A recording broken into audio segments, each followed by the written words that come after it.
When you put everything into a relationship, have you ever realized you're merely a supporting role in someone else's narrative? For many of us, it's an unpleasant reality. However, we frequently ignore it, telling ourselves that it is simply the way things are. Here's the reality check, though. This is not how it ought to be. You are not someone's convenience, stepping stone, or short-term solution. We'll go into great detail today about the subtle, frequently missed indicators that you're being used in a relationship. It's not just about the major betrayals here. It's all about those insignificant occurrences and tendencies that gradually erode your sense of value. You deserve relationships that are sincere, reciprocal, and respectful. And by the end of this video, you'll not only be able to recognize these warning signs, but also have the tools you need to steer your ship back to a place where your value is acknowledged and cherished.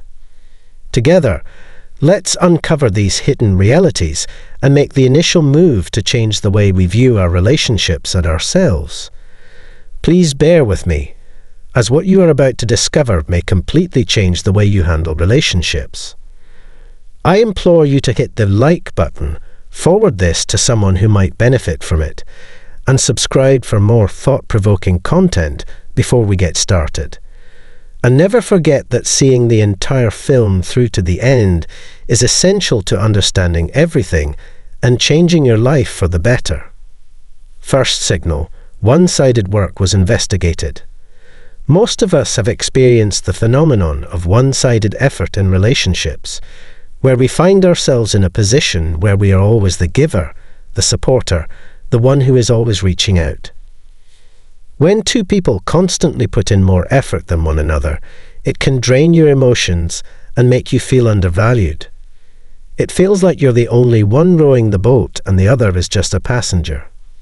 Seneca, the Stoic philosopher, once said, "We suffer more from imagination than from reality, and we are more often frightened than hurt." This situation makes me think of that powerful statement.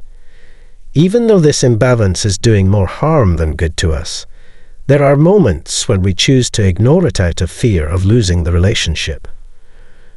An imbalanced relationship is evidently indicated by the one-sided effort.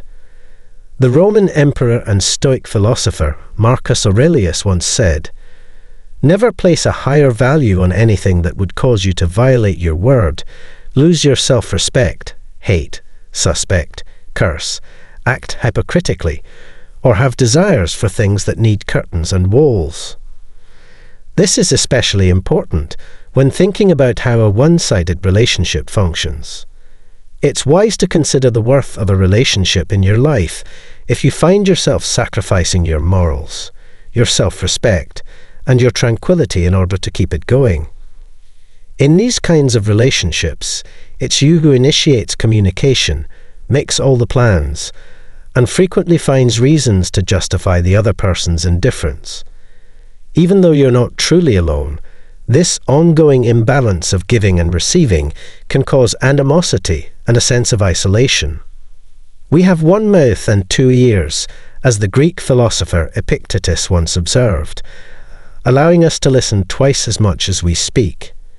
You may find yourself talking all the time in a one-sided relationship, while the other person does very little in the way of active listening or participation.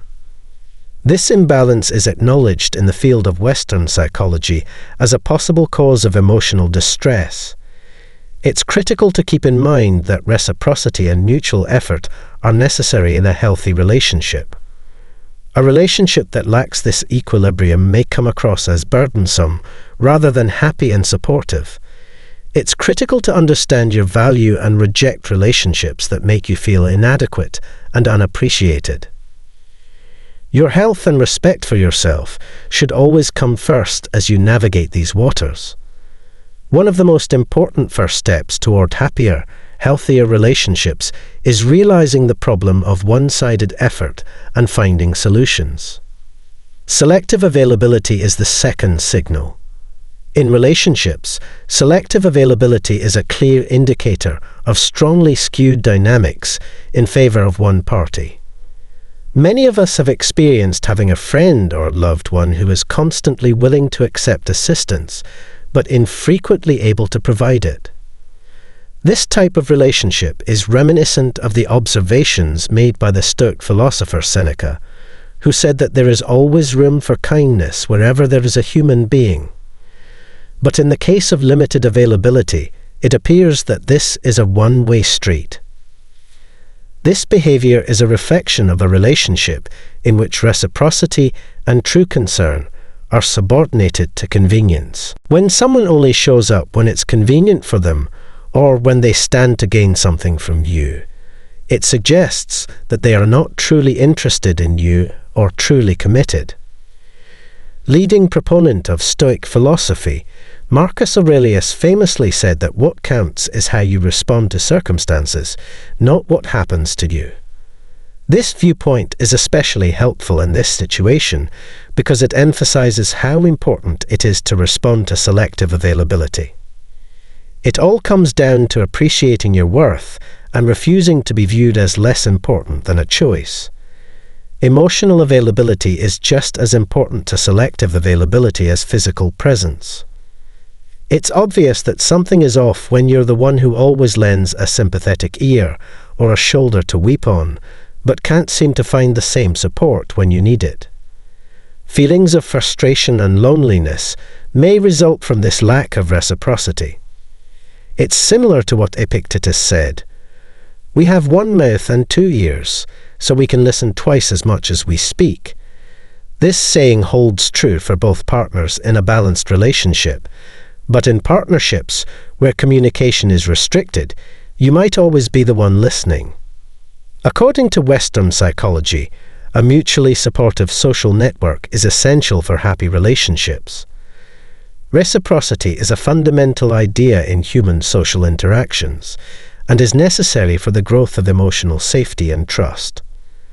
Lack of reciprocity can cause emotional distress as well as a decline in self-worth. It is critical to identify when you are in this type of dynamic and to take action to resolve it. This could entail reassessing the relationship as a whole or having an honest conversation about your needs and feelings in order to set boundaries.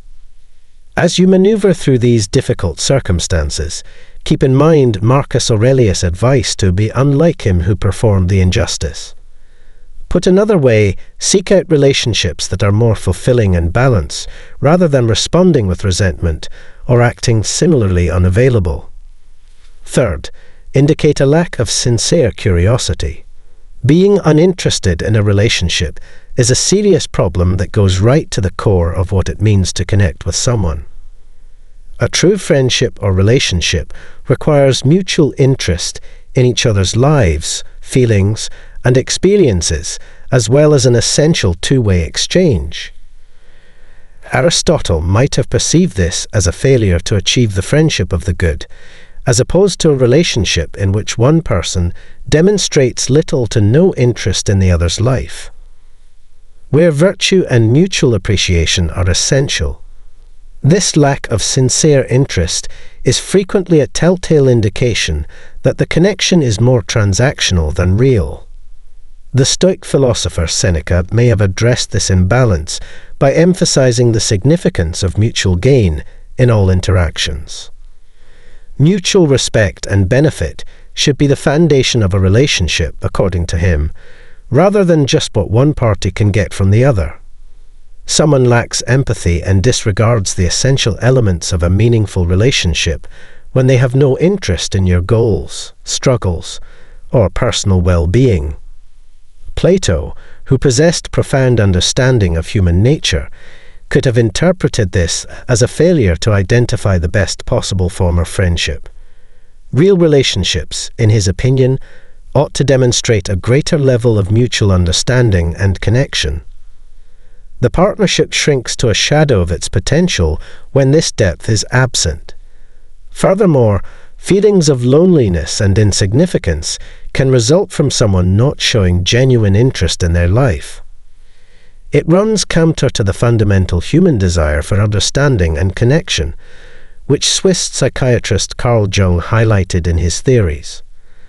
According to Jung, forming deep relationships with other people is crucial for personal growth and self-realization. Epictetus, a proponent of Stoic philosophy, emphasized the value of letting go of things outside of our control and concentrating on what is. In the context of relationships, this means realizing that we cannot make someone show genuine interest in a relationship if there isn't any. Rather, we ought to concentrate on developing ties that are uplifting and beneficial to both parties. Given his reputation for probing deeply into matters, it's possible that Socrates encouraged us to constantly reflect on the nature of our relationships. Do they have a mutually respectful and interest-based foundation, or are they biased? This ongoing investigation can guide us in the direction of healthier and more fulfilling relationships. The fourth signal, emotional manipulation, is a serious problem in any partnership. It happens when someone exerts emotional pressure, guilt, or even subtly coerces another person into doing something.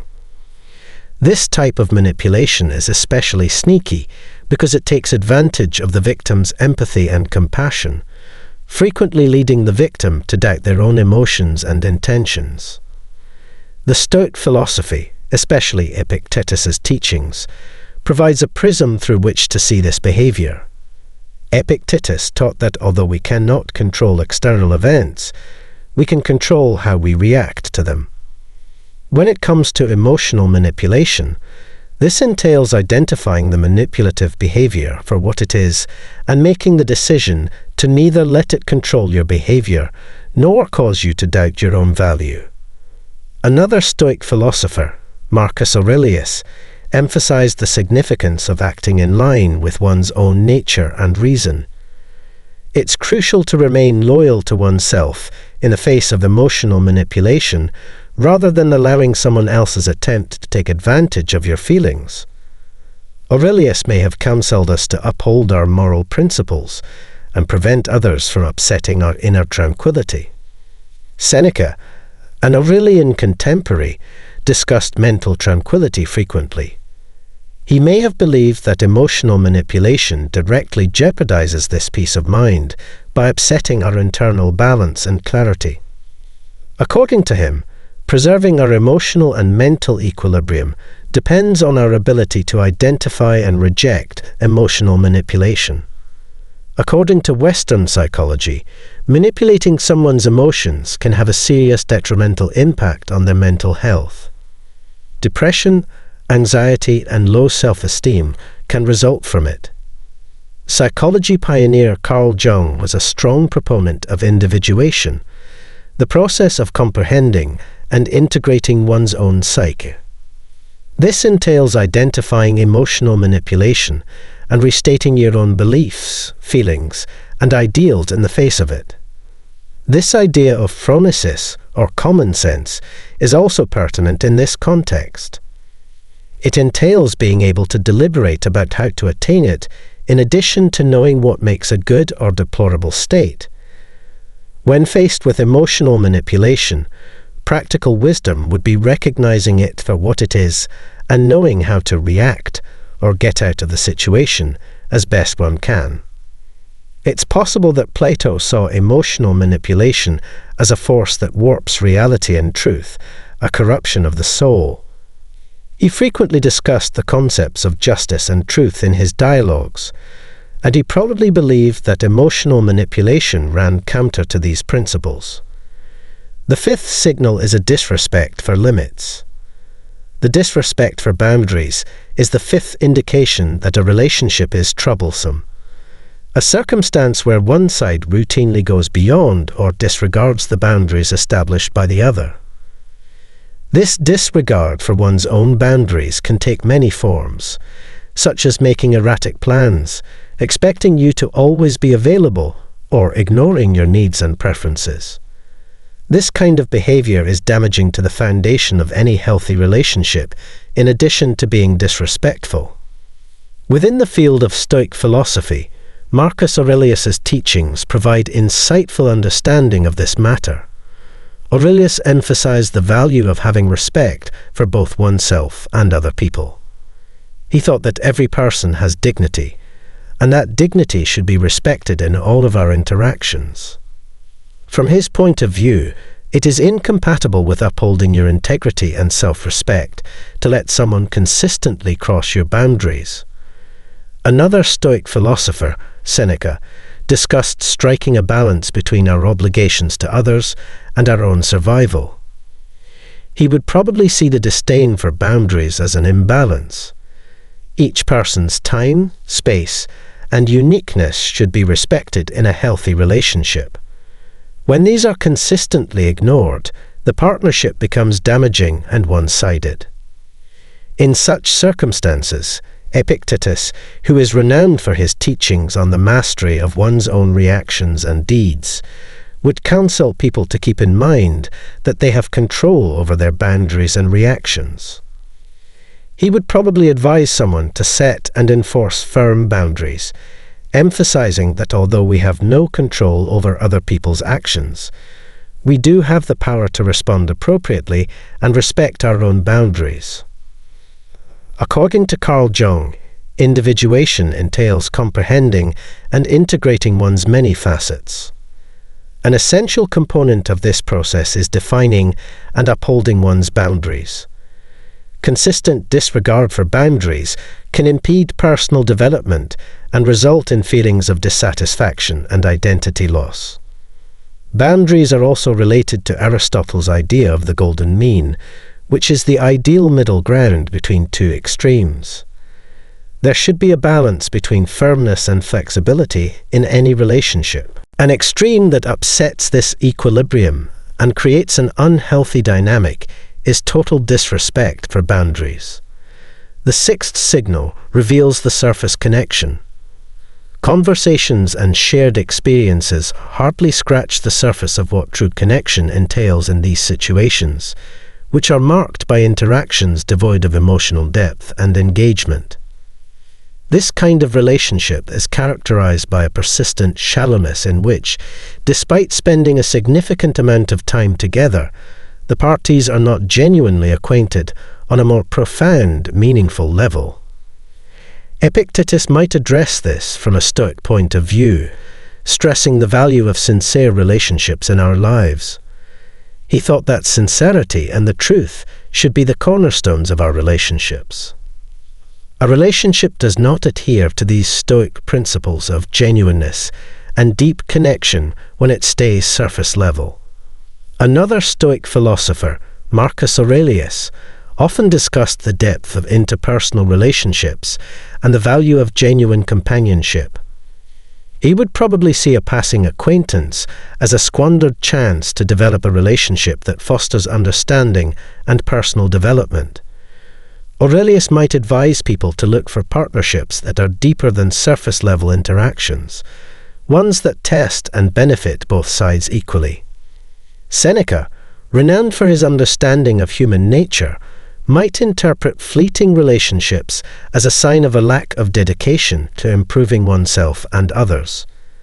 Relationships, in his opinion, should be an opportunity to better both our own lives and the lives of others. A relationship that stays surface level fails to achieve this goal and, as a result, is devoid of the attributes that Seneca held dear.